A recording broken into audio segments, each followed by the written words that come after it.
UP panchayat चुनाव 4 चरणों में चारों पदों का मतदान अप्रैल मई में एक साथ करवाने की तैयारी। दोस्तों, एक बड़ी खबर, ब्रेकिंग न्यूज निकल कर आ चुकी है। यूपी पंचायत चुनाव से जुड़ी हर अपडेट पाने के लिए हमारे चैनल को सब्सक्राइब कर लें, बेल आइकन जरूर प्रेस कर दें ताकि आने वाली वीडियो की नोटिफिकेशन आपको मिल जाए।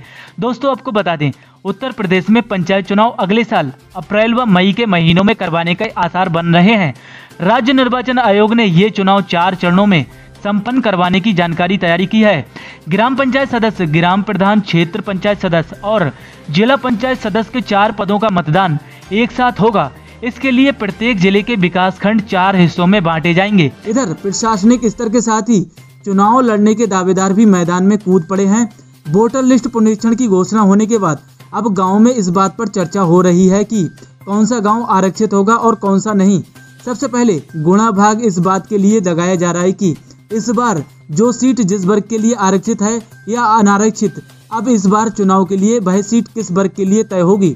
अभी दावेदार पूरा माहौल इसलिए भी नहीं बना पा रहे हैं कि क्योंकि उन्हें यह भी नहीं मालूम है कि इस वक्त जो सीट जिस वर्ग के लिए आरक्षित है या अनारक्षित, आगामी चुनाव में ये सीट किस वर्ग के लिए तय होगी। वर्ष 2015 के पंचायत चुनाव में सीटों का आरक्षण नए सिरे से हुआ था। ये मानकर नए सिरे से आरक्षण तय किया। 2010 के चुनाव में आरक्षण पूरा हो चुका है, इसलिए अब नए सिरे से आरक्षण किया जाना है। जानकारों का मानना है कि वर्ष 2015 के चुनाव के बाद इस बार अब चक्रानुक्रम आरक्षण का ये दूसरा चक्र होगा। चक्रानुक्रम आरक्षण का अर्थ होता है कि आज से जो सीट जिस वर्ग के लिए आरक्षित है वो अगले चुनाव के लिए वह सीट उस वर्ग के लिए आरक्षित नहीं होगी। चक्रानुक्रम आरक्षण के वरीयता के क्रम में पहला नंबर आएगा एसटी महिला। एसटी की कुल आरक्षित सीटों में से 1/3 पद इस वर्ग की महिलाओं के लिए आरक्षित होंगे। फिर बाकी बची एसटी की सीटों में एसटी महिला या पुरुष दोनों के लिए सीटें आरक्षित होंगी।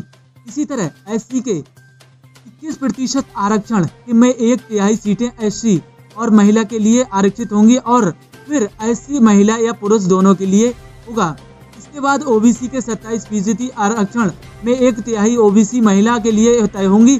फिर ओबीसी के लिए आरक्षित बाकी सीटें ओबीसी महिला या पुरुष दोनों के लिए अनारक्षित होगा। अनारक्षित भी पहली 1/3 सीट महिला के लिए होगा। आरक्षण तय करने का आधार ग्राम पंचायत सदस्य के लिए गांव की आबादी होती है। ग्राम प्रधान का आरक्षण तय करने के लिए पूरे ब्लॉक की आबादी के आधार बनती है। ब्लॉक में आरक्षण तय करने के लिए आधार जिले की आबादी और जिला पंचायत में आरक्षण का आधार प्रदेश की आबादी की बनती है। बता दें कि किसी एक विकास खंड में 100 ग्राम पंचायतें हैं। वहाँ 2015 के चुनाव में शुरू 27 ग्राम पद भी पिछड़ा वर्ग के लिए आरक्षित किए गए थे। अब इस बार पंचायत चुनाव में इन 27 आने वाली ग्राम पंचायतों की आबादी की अवरोही क्रम में घटती हुई आबादी प्रधान पद पर आरक्षित होगी। इसी तरह अगर किसी एक विकास खंड में 100 ग्राम पंचायतें और वहां 2015 के चुनाव में शुरू की 21 ग्राम पंचायतों के प्रधान की प्रत्याशी के लिए आरक्षित हुए थे, अब इन 21 पदों से आने वाली पंचायतों के पद के अवरोही क्रम में एससी के लिए आरक्षित होंगे। छपी खबर के अनुसार 2015 के पिछले पंचायत चुनाव में हाईकोर्ट ने कहा था कि चूंकि सीटों का आरक्षण का चक्र लगभग पूरा हो चुका है, अब नए सिरे से आरक्षण का निर्धारण किया जा सकता है। इसलिए 2015 में नए सिरे से आरक्षण तय किया गया। अब इस बार प्रदेश सरकार को फिर से नए सिरे से आरक्षण तय करना ही चाहिए। नए सिरे से आरक्षण का तय करने का आधार सिर्फ एक ही हो सकता है जब बड़ी संख्या में नई ग्राम पंचायतें बन सकती हैं, लेकिन इस बार ऐसा नहीं हुआ। बलिया जिले के मुख्य विकास अधिकारी विपिन जैन ने कहा है कि 2015 में ग्राम प्रधान पद के लिए सीटें जिन पंचायतों के आरक्षित किया गया था उसके आधार पर इस बार बदलाव किया जाएगा। दोस्तों, वीडियो को लाइक कर देना, शेयर कर देना। चैनल पर आप नए हैं तो चैनल को सब्सक्राइब कर देना।